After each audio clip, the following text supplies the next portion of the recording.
Welcome to IBM Watson X with NeuralSeek Learning Lab, hosted by the team at Cerebral Blue. Our goal is to provide you with the essential knowledge for provisioning NeuralSeek and integrating it seamlessly with both an IBM Watson Discovery instance and an IBM Watson X Assistant Virtual Agent. By leveraging the combined power of NeuralSeek and IBM's pioneering technology, prepare to enhance your technical expertise and optimize customer engagement strategies. We have a commitment to transparency and want to disclaim that participants are to come prepared with the necessary resources to fully engage in the practical exercises. We recommend having an active instance of NeuralSeek pay-per-answer subscription. Our team will provide the credentials for IBM Watson Discovery and Watson X Assistant prior to the lab. We encourage participants to take advantage of the free trials and subscriptions available, but it is the responsibility of each participant to understand and manage the associated costs related to the use of NeuralSeek and any other integrated services within their IBM cloud environment. Kindly ensure that all necessary resources are set up and accessible prior to beginning the learning lab for a seamless and enriching experience. If you would like to connect with our technical team on a 15-minute call to provide any of the listed resources, please schedule utilizing our Calendly scheduler or emailing general@cerebralblue.com. So hi everyone, I'm Jordan. I'm part of the NeuralSeek team here, and today I'll be walking you through the setup, configuration, and different features of NeuralSeek within an IBM environment. We're going to be following the lab guide at labs.neuralseek.com. And as a note, you won't need to be bringing a Watson Discovery instance with you today. We already have one provisioned and did a web scrape of our own documentation to save us some time here today. We are going to be looking at 3 different modules. Module 1, configuration and integration. We'll look at setting up NeuralSeek and learn how to effectively configure it with a knowledge base of Watson Discovery and a Watson X Assistant virtual agent. Oh, I apologize. In Module 2, Seeking Answers, we'll be looking at more key features of NeuralSeek that are instrumental in training our virtual agents.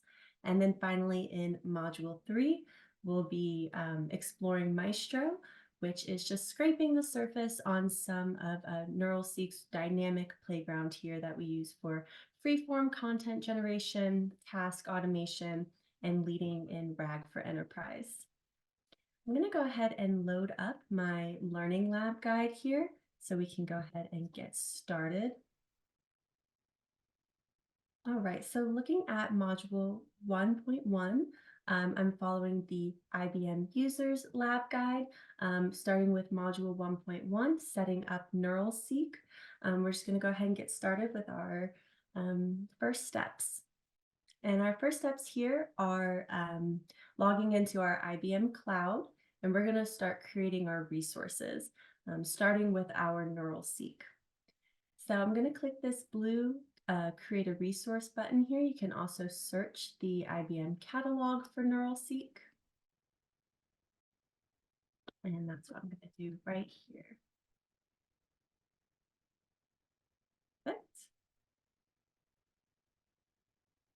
All right, I'm going to make sure I am in the correct location. And then we have a couple different plan options. If it's available to you, we recommend using the light plan option. If you came prepared with your own large language model access information, then you can choose the BYO LLM plan. Otherwise, I'll be using the pay per answer plan here today. I'm going to give this instance a unique name. I'm going to name it NeuralSeek Learning Lab. And then just for my own purposes, I'm going to select a resource group, but you don't have to do that. We are going to select agree to our third-party terms here, and then go ahead and click Create. And this is going to provision that NeuralSeek resource for us and bring us to a landing page. And we just access the NeuralSeek UI by clicking Launch NeuralSeek here. Continuing on in Module 1.1, we're going to walk through the steps of the home journey within NeuralSeek. So our basics page right here is going to get us started. We want to add a company name first. So the knowledge base that we're connecting to is connected and scraped with our NeuralSeek documentation. So our company name is going to be NeuralSeek. And it's important to, we're using NeuralSeek as our company name here because we use it to focus user questions based on our corporate data, and our corporate data is our NeuralSeek documentation. So that's why we're going to do that. And then we're going to select our output language. I'm going to leave this as English because that is the language of the documentation in our knowledge base. And it's best to keep those matching. However, we are able to translate between many languages. And then this next question down here is going to be our use case for our NeuralSeek instance. So we're just asking, will this instance of NeuralSeek be used internally within your organization, or is it external and customer facing? And we are able to pre-tune safety parameters for you.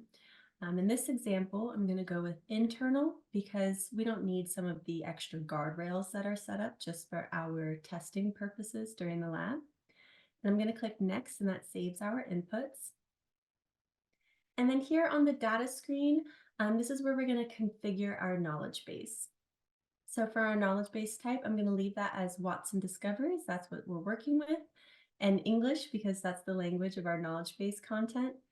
And then these access key information right here were provided to you in a PowerPoint email or a PowerPoint slide that was sent in an email prior to the lab. But I am going to take a moment and input them myself, and they will be present here on the screen as well.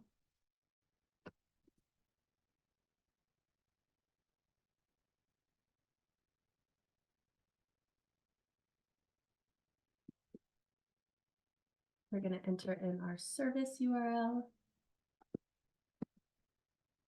our API key. I will show that just for reference, and then our project ID. All right. So before clicking next, we do want to make this, make sure our connection is successful. So we're going to click that test button and wait for that green screen to pop up saying that our Watson Discovery connection was successful. So we have our knowledge base connected here, and I'm going to go ahead and click the next button to save these responses. So our next screen right here is Organize, and we're not going to be utilizing too much of this first category here, but just for your reference, you can do automatic intent categorization.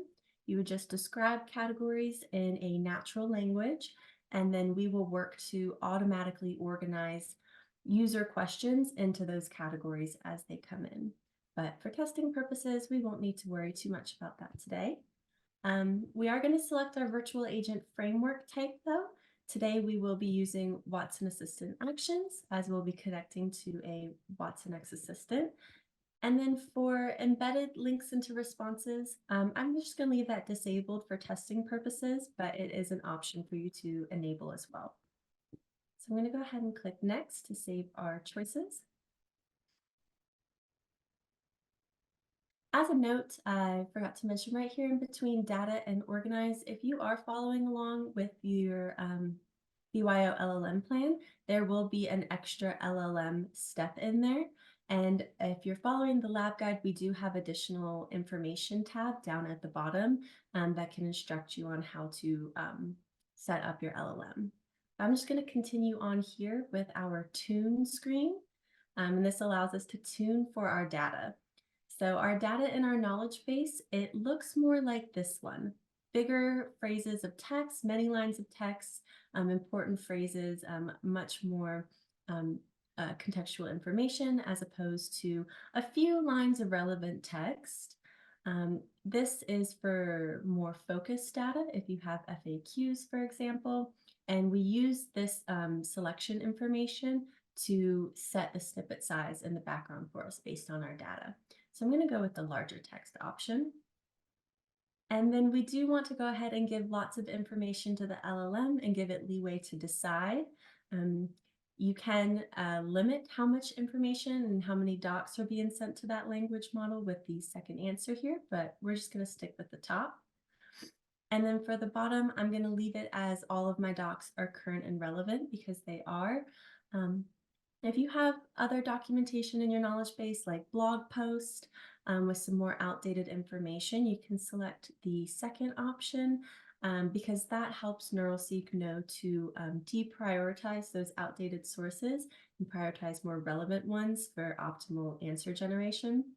But these are the three choices we're going to stick with today. And I'm just going to click next to save my choices. And then that brings us to the home page. And I'm not going to get too much into these 3 steps here because they take some time to process. But just for your reference, the auto-generate questions helps you quickly to bootstrap your NeuralSeek instance. It generates a list of questions that users are predicted to ask about your knowledge base. We can go ahead and take a look at a few of those. So just for our reference, so these are some list of predicted questions that users are going to ask about NeuralSeek, which we had set as our company name. And then when I submit that, it will drop it right into our Curate tab automatically, but that takes a little bit of time. So I'm just going to click cancel. And in the same fashion, you can manually upload questions, or even if you have subject matter expert testing to do, we offer a template where you can upload questions and answers directly into NeuralSeek to bootstrap your project. But that walks us through module 1.1, setting up NeuralSeek. Takes no time at all. So we're going to move on to module 1.2, which will be setting up our virtual agent. I'm going to load up my lab guide. Awesome. So in module 1.2, setting up our virtual agent, our next steps are to set up that Watson X assistant. So I'm going to navigate back into my IBM Cloud instance, and I'm going to search for that resource so we can go ahead and get that set up. Perfect.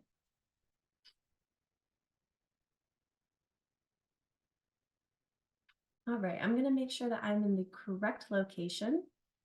And then if you have the light plan, that is what we suggest choosing. And I'm going to scroll all the way down and name this the unique name for my easy navigation and reference.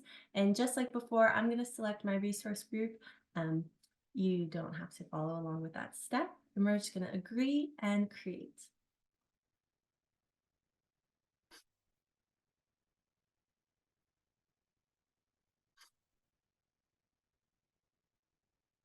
Right. I'm going to go ahead and launch my Watson X assistant.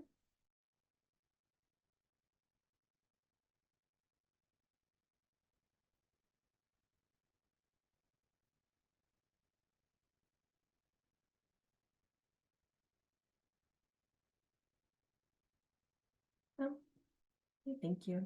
All right, so starting on this landing page, we're going to give our assistant a unique name. I'm going to go ahead and name this Learning Lab.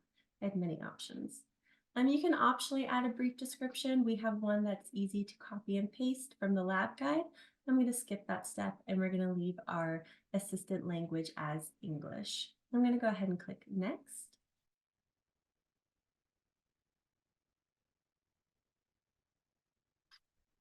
So for the purpose of this lab, the options on this page don't really affect us. So I'm going to go ahead and go with I'm not sure. What industry do I work in? We're just going to say I'm a student. And then my role is going to be other. We're going to input student here. And then we're just going to do not sure at this time. We can delve more into these other options, but it doesn't really affect our process today. So I'm just going to go ahead and click Next. And then on this page is where you can customize your assistant's name, customize different colors. None of this really affects our overall outcome. So, and I could spend forever customizing. So I'm just going to go ahead and click Next. Awesome. We can preview our assistant here. And I'm going to click Create. And we'll see that confetti sprinkle down. And congratulations, we now have our built assistant. So that concludes Module 1.2, very simple steps on getting that virtual agent set up. But now we're going to move on to Module 1.3 of our Learning Lab guide, which is integrating NeuralSeek as a custom extension, getting these two resources together and working. So I'm going to load up my lab guide here. And this is where our more lengthy page comes in. So we're just going to start. Great, so staying within our IBM Cloud account here in our newly created assistant, we're going to go over to this sidebar and all the way at the bottom, click that Integrations tab. And then on this page here, we'll scroll down just a little bit to the middle until we hit this Extensions area. And we're going to build a custom extension. This is just an intro page on getting started. You can read this. It gives you the information you'll need, but I'm just going to go ahead and click Next. And then we're going to name our extension with something unique. You can copy the one from the Learning Lab guide, but sticking with the same fashion, I'm just going to name it Learning Lab. And optionally, you can add an extension description here, and then go ahead and click Next. So here, now we're prompted for an open API document. This is actually found back on NeuralSeek's user interface, just easy download and then click to upload. So I'm going to go back into NeuralSeek, and then I'm going to open up the Integrate screen here at the top. And the first option that pops up is the Watson custom extension, which is what we're looking for. I'm going to click this black button at the bottom to download that open API file. While I'm here, I'm going to also copy this API key off to my clipboard. We're going to need it in a few more steps, but we can always come back just in case. So navigating back over to my Watson Assistant, I'm just going to go ahead and upload this resource and then click Next. So right now I can review the extension and all of the available operations for us. And it all looks good to me. And then I'm going to go ahead and click Finish. Great. So NeuralSeek is configured, it's connected to our knowledge base, and we've added a custom extension. We've integrated it with our bot. However, we need to authenticate it now. So to do that, we're back on the Integrate screen. We're over here under our extensions, and we see our newly created extension, Learning Lab. We just need to click this Add button, and then we're going to add that custom extension. Here's a little getting started page. I'm going to skip right past. And then this is where we choose our authentication type, like that API key auth that I copied earlier. So that's where we're going to choose as our authentication type, API key. And then I'm just going to paste in the one. If you need a reference, it's back on the NeuralSeek tab under Integrate, and it's this API key right here. So we're going to choose that. Looks good. And then I'm going to go ahead and click Next. These are all the operations, again, if you would like to review. And then we can click Finish at the top. Great. So now our custom extension is integrated with our assistant, and it's authenticated and ready to start answering questions as soon as we set up our fallback search. So within the Watson Assistant page, this brings us to our Starter Kit Action section. We're going to go over and on the sidebar menu, find Actions. I'm going to click on that. And then we're going to click Created by You. And then we're going to click Create an Action. So you do have the option to build this action from scratch, but we do offer a much easier to use template. So I'm going to choose Quick Start with Templates. Up here is the big green Do More with Starter Kits. This is where we're going to add our NeuralSeek Starter Kit template. So I'm going to click that box. And then right here, we see NeuralSeek Starter Kit. That's what I would like to select. Perfect. So we're going to select that template, and then we're going to add it. Awesome. So now we have our new action with our NeuralSeek Starter Kit. And as you can see over here, the status section, it's missing one extension, and that status circle is red because our integrations are added, but they're not yet connected to that underlying extension. So we're going to open up this action and make a few more edits to get that extension connected. So to open up the action, you just click on the name, and then it'll bring you into this page. What we're looking for here is step number 3. This step has no content. That's where we need to make a few edits. So I'm going to click that step just to open it up. And the first edit that we're going to make within this step is actually deleting this variable value. So I'm going to go ahead and delete this assignment. I click the X. And the reason why we're deleting it is because sometimes the query context provided by watsonx Assistant can be really large and exceeds the size of the request body for the API. So it's just better to delete that for right now. And then scrolling down a bit, we'll see right here under extension that our extension is not fully configured. So we're going to edit that extension. And from the dropdown, we're going to select our newly created extension, Learning Lab. We are going to also have to choose an operation. We offer a ton of settings, API calls, custom integrations, but for the purpose of today's lab, we're going to choose Seek and Answer from NeuralSeek. And then under here in parameters, we need to set this session variable or the question to a session variable. So I'm going to choose that from the dropdown, and the session variable that we would like to choose is query text. And then I'm going to go ahead and click apply at the bottom. Great. And then in the top right corner, don't forget to save this. And so now we have saved it, and we're going to go ahead and X out of this screen. So we want to confirm right now that our status circle is green with a check mark next to our NeuralSeek search. And it's now green because our integrations are properly connected to our extension and ready to use. And this brings us now to our final step within module 1.3, and that's setting up our fallback search. So we need to set up a NeuralSeek call action to use to have generative AI respond to all queries, even questions that aren't listed in watsonx Assistant. So staying within the actions page, I'm going to navigate to Set by Assistant, and I'm going to see all these different actions here. And the one that I'm looking for is the no action matches. I'm going to go ahead and click that because we're going to need to make a few edits to set up this fallback search. And the first edit we'll make is completely deleting step number 2. We don't need this step in the action, so I'm just going to click the trash can button right there to delete. Great. And then we'll need to make an edit within step number 1. So I'm going to click that to navigate inside of it.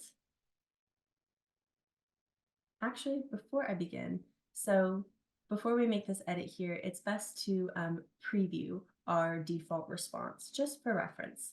So when I click that blue preview button at the bottom, it brings up our little chat bubble with a greeting, and I'm just going to type in a random question just so I can preview that default response.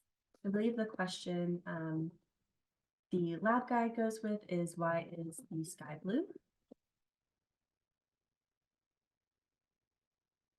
Great, so we are hitting that no action matches, and we know we're hitting fallback search because we're getting that I'm afraid I don't understand answer right there. Great, so I'm just going to minimize that now that I've confirmed our preview and our default response, and then we're going to finish setting this up. So within the assistant says block, I'm just going to go ahead and delete that phrase as it's not necessary. And then I'm going to scroll down a little bit and find this and then section. And it's currently set to end the action, and we want to change that to go to a sub action instead. And the sub action that we would like to go to is our NeuralSeek search, which is that fallback extension we had set up. And we want to check off that mark that says end this action after the other action is completed. And that looks good to me, so I'm going to go ahead and click apply. And then in the top right corner, I am going to save my response. And then we're going to go ahead and preview that question again and just be sure that we are hitting that NeuralSeek fallback search. So I'm going to go ahead and type in the same exact example question. And we see those 3 dots right there. That's good. That means we're triggering that fallback function, reaching out to NeuralSeek's API and generating an answer for us. So it says it's not an expert right here because that is not in the documentation that we've hooked up, but it is a good answer, and it's good that we're calling that extension. That's the information we were looking for. And you can use the inspect to peek around a little bit more if you wish. I'm just going to go ahead and end. And that concludes our module 1, actually. So I just want to summarize that fallback search is now connected. We have a working NeuralSeek instance with a call action that allows for generative AI responses to call and respond to all queries. It's now set up, tested, ready to use in our virtual agent. I'm just going to pause here for a moment, grab a tissue, and then we will move on to module 2, seeking answers. Pardon me. It is getting warm outside and my seasonal allergies are here. So let me load up module 2 of our Learning Lab guide. This is going to be a little bit different from our previous Learning Lab last month. We've done some updating to it, and I'm really excited to share. So I'm going to go ahead and navigate back into my NeuralSeek instance. So we can take a deeper dive into NeuralSeek itself and see some of these key features that we can use to train our virtual agents. Module 2.1, Seeking Answers of the lab guide, is going to get us started. And here is where we're going to be able to ask some questions. So I'm going to navigate to that Seek instance, and we can ask some user questions here and really see another level of detail than what the chatbot would just respond to. We're going to be able to ensure some accuracy and instill confidence in the reliability of the answers that are being generated by NeuralSeek. So following the lab guide, we're going to start with asking a question that's not in our knowledge base. For reference, it's good to know the why. So I chose a silly question for this example. So we're just going to ask, what is the best cereal? Now I know our knowledge-based connection is hooked up with our NeuralSeek documentation, and we don't have much on cereal types. So I am expecting this to have a low semantic score, as there wouldn't be any data in our knowledge base about this. And that's exactly what we're seeing here with that generative response, a 0% semantic match. We can see that semantic analysis giving us a better description, saying that our knowledge-based documents, aren't contributing to that answer. And we have no confidence or coverage in it. So really, we can effectively assume that this answer is a hallucination, and I'm not an expert in this, is what we were expecting. And we'll look at editing that answer a little bit later. But just for reference, we'll take the opposite approach and ask something that we know will have a higher confidence and compare those different scores there. So our example for a question that would be in our knowledge base is, what is NeuralSeek's Seek feature?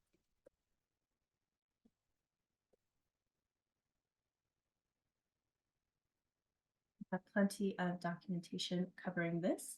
So I would expect it to have a reasonably high confidence score. Great, and we see there NeuralSeek Seek features a functionality that allows users to enter questions or queries and receive a natural language answer. And we get a total response back time here. All of this information down here, it really allows you to trust the accuracy and reliability of the answer that's being generated, because we're able to show you all of this semantic scoring and details. So our semantic match score there is a 24%. I would say that's a reasonable score. Anything over, about 20% is a pretty good score. It's hard to get 100% semantic match score. I will show you how we do it with edited cached answers, always getting that 100% score. But here it's very respectable. And it looks like we have some good knowledge base coverage, 100%, and we have some good knowledge base confidence. telling us, how well we did this, how well we answered this question, and how confident we are that this answer is accurate and within our knowledge base. And we can look at that short response time. And as I scroll down, I can look at exactly where in the documentation this answer was being pulled from. And it all has very respectable scores right here. It's showing me I have my answer provenance turned on. So that is allowing this colorful highlight feature to function. So it's showing me where each of these keywords are being pulled from in our documentation. All right, so I'm going to reset my session turns here as to not carry forward some of that context. And instead, I'm going to ask a bit more of a nuanced answer. And our example here in the lab guide is, why should I use NeuralSeek with a knowledge base instead of just ChatGPT?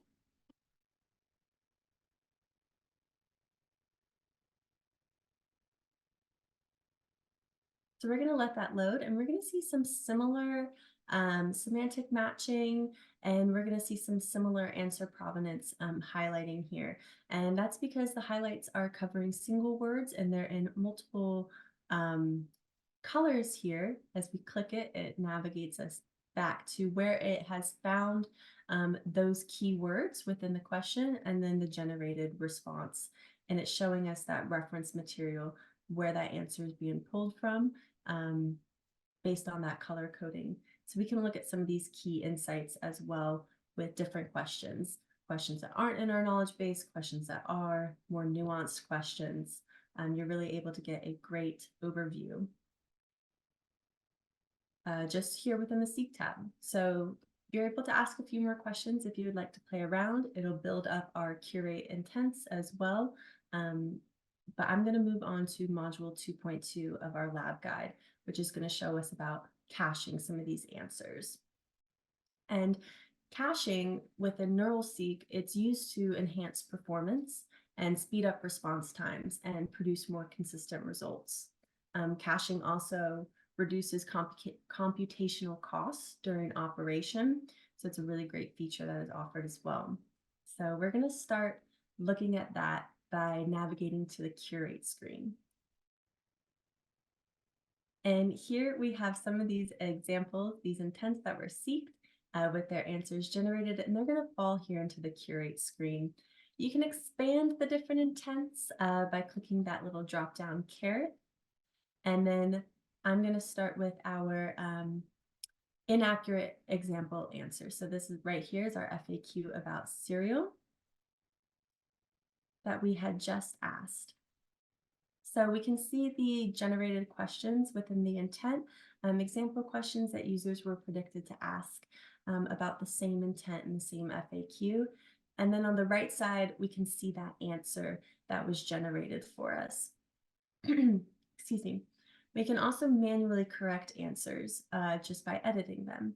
So you would just click on the answer to edit it, and this is used to train future answers as well. And then when you export the curated intents into a virtual agent, edited answers, you'll know they're manually curated and tested and ready for virtual agent use. So just to edit this example, the best cereal is subjective and varies based on personal preference. Say, I don't like this answer. I know what the best cereal is, and I want NeuralSeek to tell me each time that the best cereal is Cheerios. I'm going to go ahead and manually edit that answer and save it. And we can now see that that answer is marked as edited. And then I'm just going to close out of this FAQ. We have this edited answer now. And what we're going to do is make sure that NeuralSeek always serves this edited answer. And one way we can do that is by going into the configure screen. I'm going to expand some of our more advanced options. And we offer intent matching and cache configuration details. I'm just going to expand this little window so we can talk about it.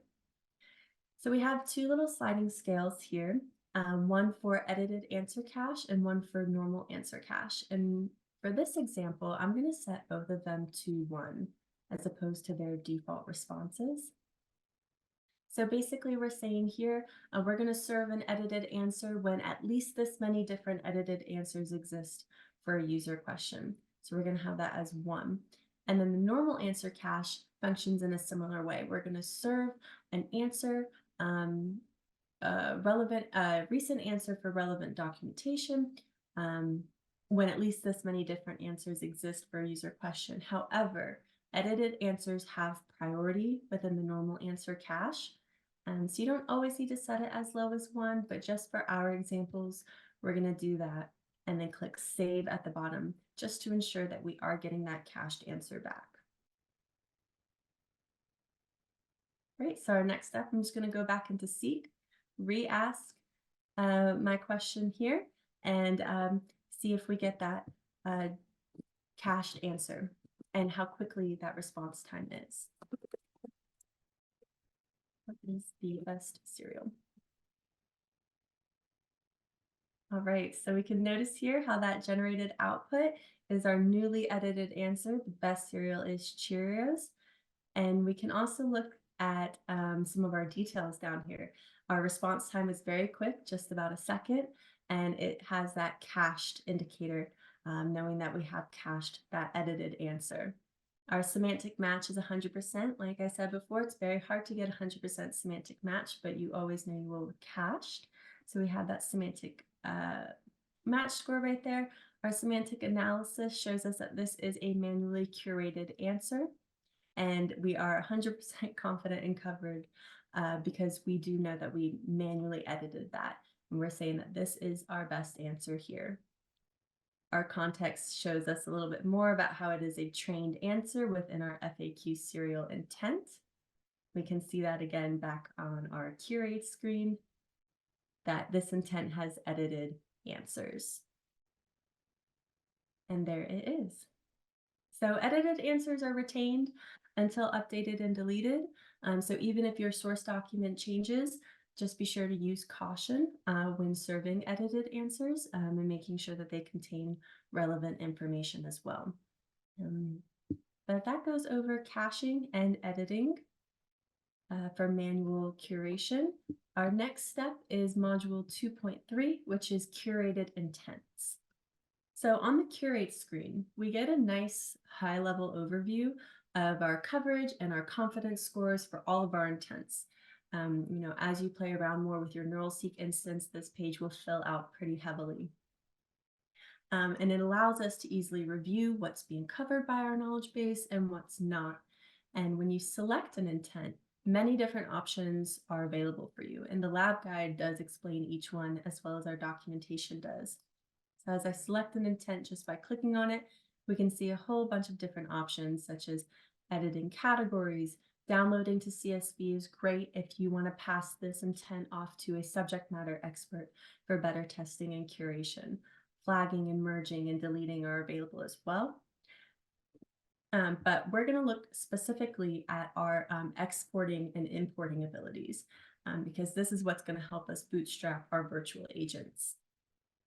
So before I even go ahead and start exporting certain intents that I want, I'm going to navigate back into our watsonx Assistant and bring in what we have already have there. So I'm going to click on watsonx Assistant. And I'm actually going to head out of this screen, back on our home screen, and I'm going to open up our actions page. And then right here in the top corner, we see a gear icon that says global settings. That's what I want. So I'm going to go ahead and click that. And then we're going to see on the far right side an upload download category. This is where we're going to upload our intents from NeuralSeek. But first we want to go ahead and download our existing content into a JSON file, merge that into our NeuralSeek instance. So I'm going to go ahead and download. Great, I have that Learning Lab Action JSON downloaded. When I go back into NeuralSeek on our Curate screen, we already have that blue import base Watson Assistant Actions button.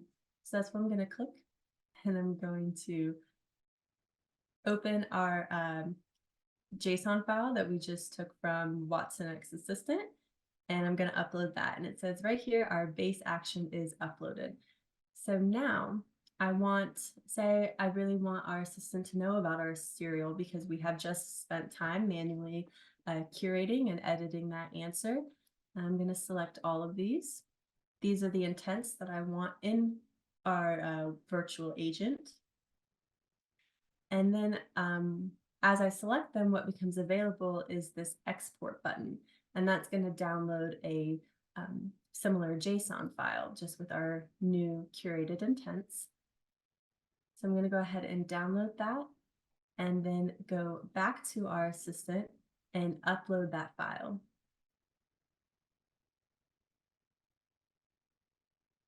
Yep, you'll get a little warning right here, that you're going to upload and replace. So this permanently replaces all your current actions, which is why it was important that we downloaded our current state first, brought that into NeuralSeek so they're able to merge. And before we selected our new intents to upload, just in case, we wouldn't want to replace any existing content, we have both of them now. So I am going to go ahead and upload and replace. Awesome. So we have successfully uploaded. When you close this page here, you're able to see now those newly exported intents in your actions list. And when you click on one of them, you're able to see that populated list of questions, which was in NeuralSeek that had been generated by NeuralSeek. You're able to see those example questions here. So with just a few export, import, upload, download buttons, you really are able to bootstrap that virtual agent with your curated intents from NeuralSeek. Additionally, we offer round trip monitoring. I won't walk through that step by step. There is within NeuralSeek, on our Integrate tab, we offer Watson logs, and this will give you a better step-by-step for implementing round trip monitoring. But just for your reference, enabling this feature helps keep your source data up to date for optimal answer generation. So when curated intents that are imported into your virtual agent are hit, a callback to NeuralSeek occurs, which monitors those curated intents for outdated information, and then it alerts the user of necessary updates based on changes to relevant documentation in your knowledge base. So also a very great function if you want to explore that further. It's just within the Integrate tab. Moving on, we are going to explore intent categorization in module 2.4. We're going to look at intent categorization and a little bit of PII handling. So users are able to create categories just with natural language. We saw that a little bit on our home journey, but we're able to control how intents and user questions are categorized. And typically, a question would automatically be categorized as an FAQ. We can see that right here. Our intents are categorized as other. But you are able to provide custom categories as well. And this all occurs within our configure screen. So if you had missed out on that in the home journey and did want to do some intent categorization, it's right here under our advanced options. I'm going to go ahead and click that. And it brings up that same screen, and all we need to do is click that light bulb icon right there to add a new row. And I want to add a new category. I know our documentation talks a lot about virtual agents, and maybe I will ask many questions about it. So I'm going to go ahead and add virtual agents as my new category. And then a specific link to our documentation. We do have a section on our supportive virtual agents. It's available on the lab guide as just a quick copy and paste. So I'm going to go ahead and do that. And then right here, we're going to describe our category just in natural language. So I'm just going to say that virtual agents that are supported by NeuralSeek, that's what this category is going to be about. Down at the bottom, I'm going to save that new setting. Awesome. And then we're going to test out this new category, but we need to seek for some answers first. So I have a few example questions up on the lab guide, but a good one to ask that I know will hit this new category is what virtual agents are supported by NeuralSeek. So we're going to go ahead and generate an answer and then inspect that intent.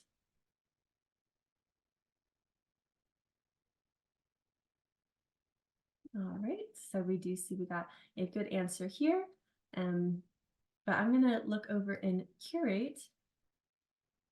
So now we have our new intent with our virtual agents. And we have a 1 right here under our category, and that is showing, when I click it, it is showing the new category that that falls under. I can edit it and bring it back into other if I don't want it under our new category. But we're just going to go ahead and save that and let you know that that new intent falls under our virtual agent category. And even on the analytics screen where we get a high-level overview of all of our coverage and confident as well, we can see our FAQs under our other category are like, why is the sky blue, our serial FAQ, features of NeuralSeek, all of the other questions that we had asked. But our question about our virtual agent falls under our virtual agent category. So if you have multiple categories, it's just easy to navigate and see, you know, more of like what is being covered and what our knowledge base is confident in versus not. So that's categorization. Super simple.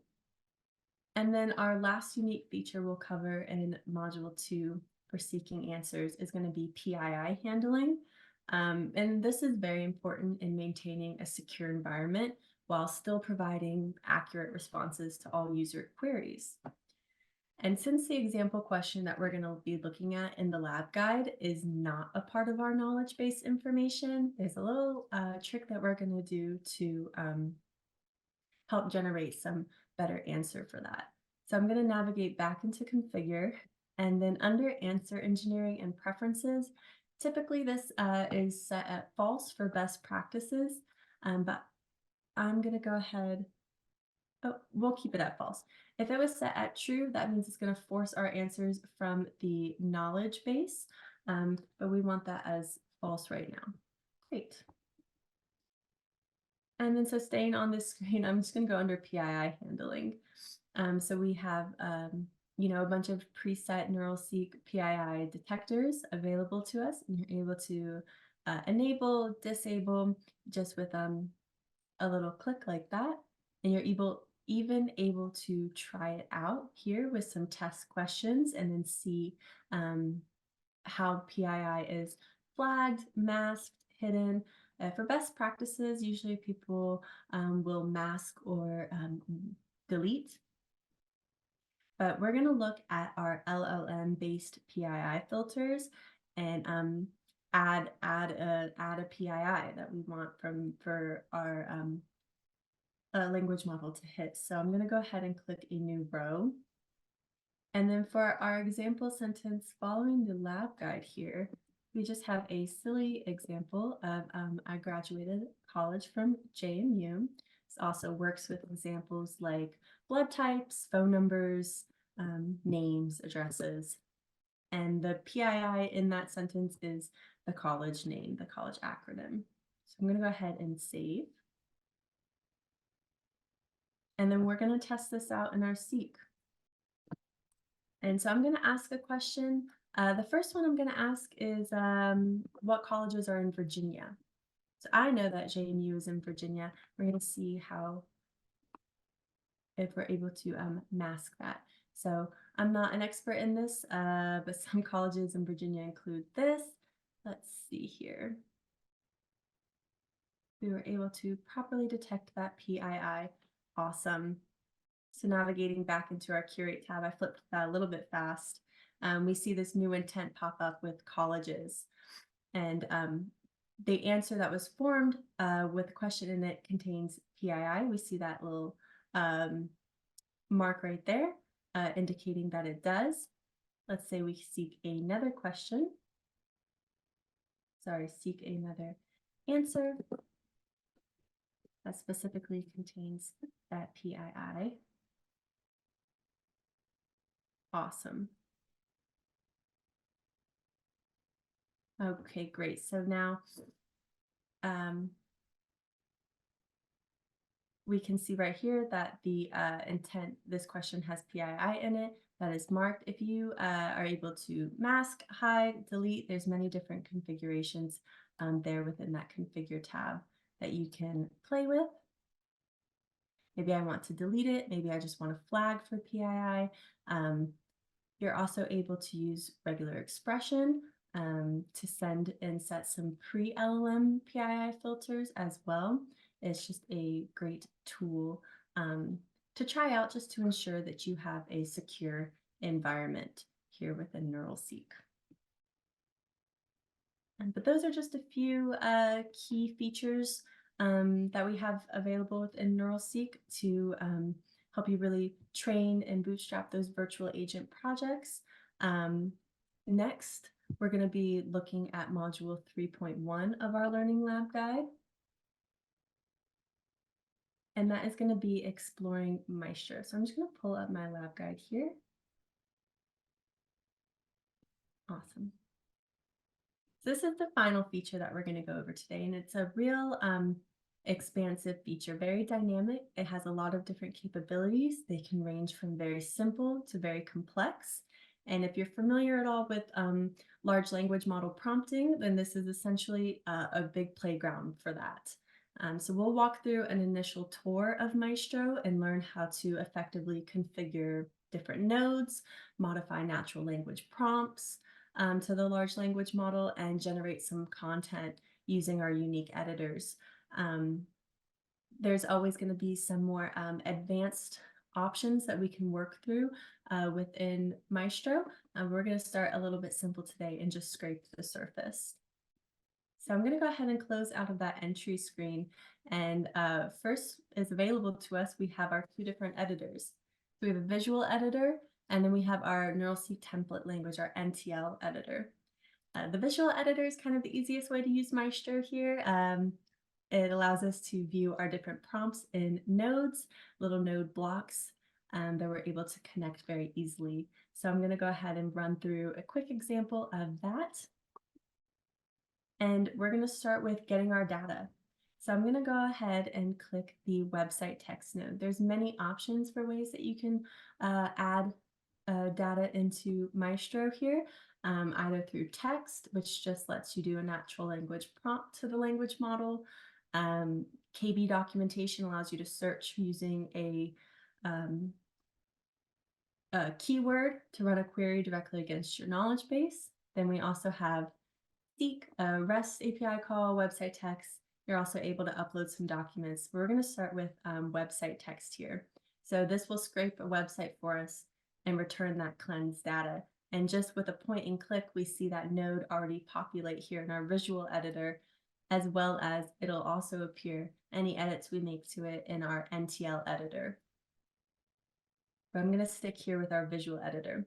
So as I click on that node box, a property panel appears to the side, and this is where we can add that URL to scrape. Say I didn't add it right here in the properties panel.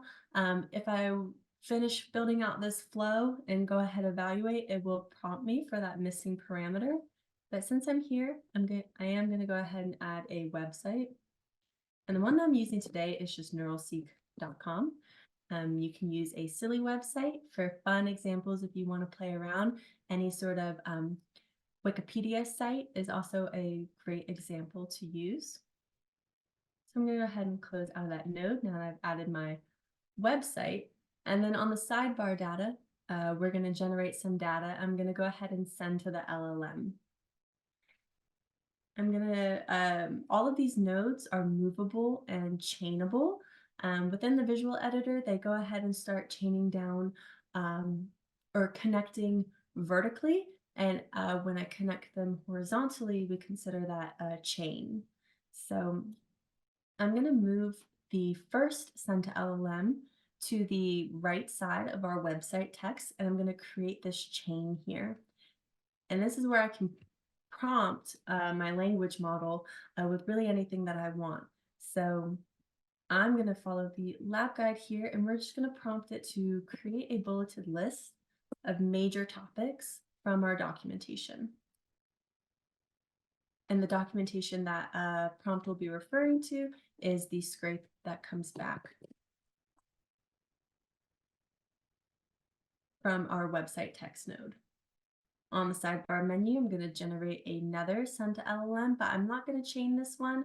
I'm actually going to leave it at the bottom vertically, and then I will edit this prompt as well. So what I'm saying here is that I want this website text to scrape neuralseek.com. Then I want it to go ahead and create a list of bulleted list of major topics from that documentation. And then finally, I want all of that chain to create a LinkedIn post based on that list and use a lot of hashtags. You can also say, write in the voice of a cowboy or any other prompts that you would like. So now I have my little flow built out. I'm going to click evaluate to run. Evaluate. My bad. Right down here in this output format panel is where your generated content appears. So I have cute little graphics here, a nice little LinkedIn post, and I am using all those hashtags. And we're just going to debug this flow. And we can do that right here with this little Explore Inspector. And as it pops up, it walks us through step by step. We're able to see exactly what was going down with our flow as we evaluated it. Our first step was our website text that we input. This was our URL, and this is all the information that was scraped and brought back from our neuralseek.com. And we can see the little chain right here because this was our second step, the LLM node that we had chained. And it shows us our prompt that creating that bulleted list from the documentation. And that's exactly what it did. So while we don't see that bulleted list in our final output, it is right here in our inspector. And we know that step 3, which was creating that LinkedIn post based on our bulleted list, was using that information right there. And then this output in our final step is going to be our same output that we have generated down below. So using that debugger or that Explore Inspector to debug really helps you see what is going on step by step, especially as you build out really complicated flows and you're able to see, what went wrong, what went where, and if you're getting back the correct evaluation. All right. So there's a couple different things we can do now that we have our really great LinkedIn post. I can save this as a Microsoft Word document and download it. If I generated something like a list of questions based on a document I had uploaded, I can download that as a CSV and maybe pass that on to a subject matter expert as well. So you're able to really do many things. If I download here, it goes right to my local machine, pulls up that Microsoft document, and I have my great LinkedIn post right there to copy, send, share. And say I really liked this template and I want to use it for future use. I can always go down here and click our Save Template button, give this a unique name, like Learning Lab LinkedIn.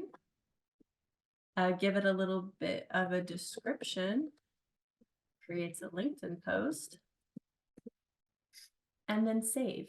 And so now I have a new template available to me along with all of the preloaded example templates that we'll walk through that are available in mAIstro.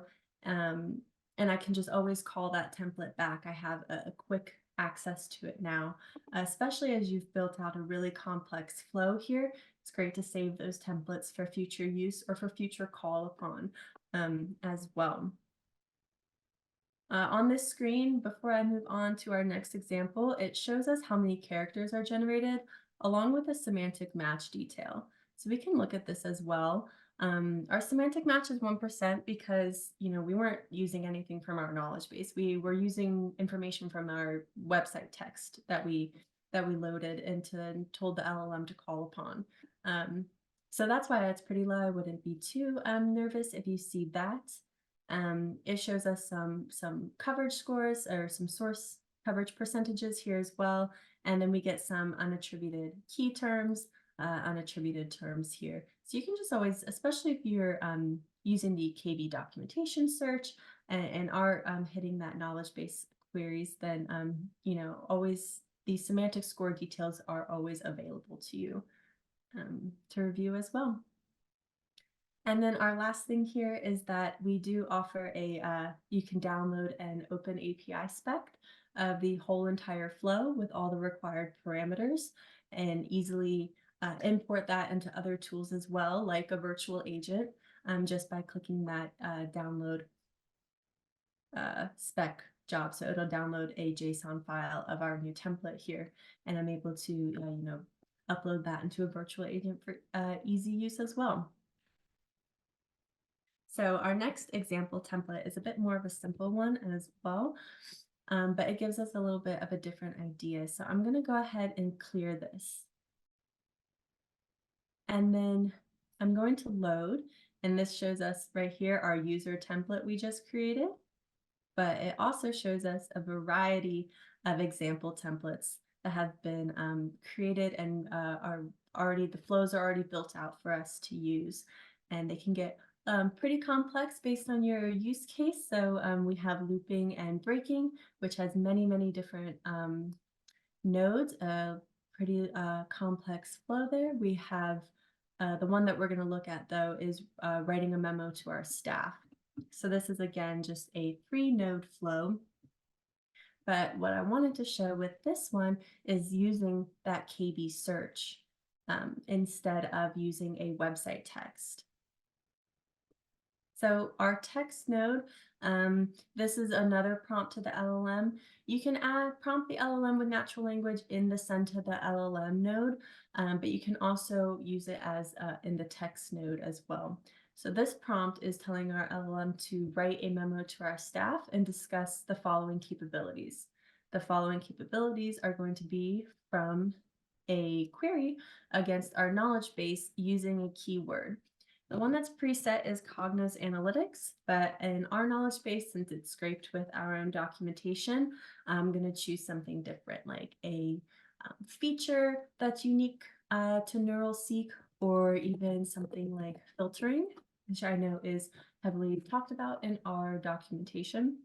You can change the filter or the passage size or the score range as well, but I'm going to leave those as the default. I believe I had a instruction as well for the send to LLM as limit to 1 paragraph. But before I even start that, we're just going to evaluate our regular flow and see what memo, based on filtering being searched from our knowledge base, it's going to generate. So I'm going to click evaluate. And then down here at the bottom, we can see a long memo to our staff. It gives us our to, it gives us our from, our date, a nice subject, and it wants to bring to our attention the capabilities of some stuff in our documentation. And it gives us a nice bulleted list or numbered list, and say, I really like this memo, but it's way too long. I know my coworkers aren't going to read this memo. So what I'm going to do here is prompt that LLM, say I want to limit to 1 paragraph only. So I'm going to X out of that, make sure that that's in there, close out. We're going to reevaluate. Awesome. So we're going to notice how just with that new prompt to the LLM, I didn't have to add a new text node to it. I didn't even need to modify this text node. I could just prompt that LLM right there in that send to LLM node, and we can see just how significantly shorter this memo is. And I'm really satisfied with how that memo works. So say I'm going to download as a CSV or a Microsoft Word and patch that into my email. We can look at our details here as well, a little bit of a semantic score, some unattributed key terms. But what we really want to look at is our flow with our Explore Inspector.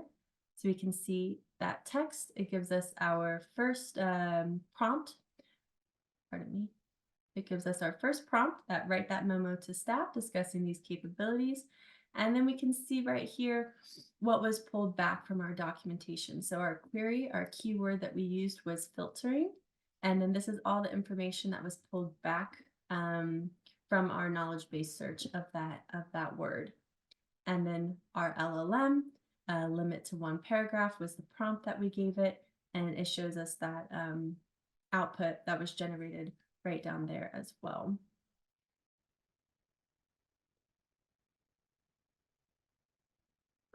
Well, that concludes our learning lab. I know I went through that a little bit speedily because looks like we are a little bit ahead of schedule. So I just want to note before I say much else here that within the lab guide, there are some closing steps for deprovisioning the instances we just created as to not incur more costs. So if you would like to follow along with those, the instructions show you how. But that is all from me today.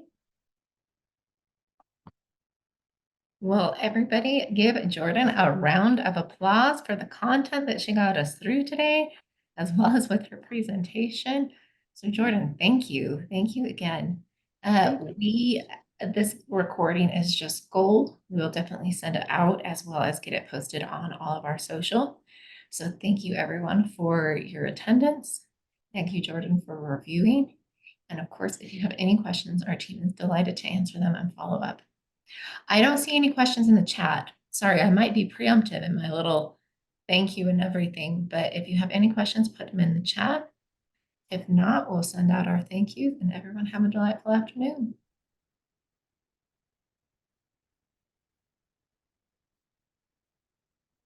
Okay, well, thanks again. Thank you.